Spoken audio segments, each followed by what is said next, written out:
মধ্যবিত্ত পরিবারের জন্য সুখবর, দাম কমছে সরষের তেলের।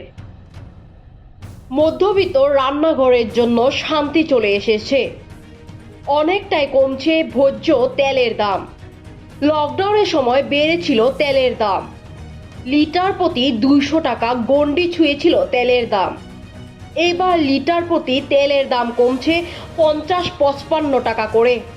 পাইকারি বাজারে এবার থেকে সরষের তেল পাওয়া যাবে 130-135 টাকা করে। আবার বলছি, মধ্যবিত্তদের জন্য সুখবর, দাম কমছে সরষের তেলের। আগের তুলনায় অনেকটাই তেলের দাম কমছে। লকডাউনের সময় থেকে প্রতি লিটার তেলের দাম 200 টাকা করে হয়েছে, কিন্তু এখন বাজারে পাইকারি সরষের তেল 130-135 টাকা করে পাওয়া যাবে। প্রতি লিটারে তেলের দাম কমেছে 50-55 টাকা করে।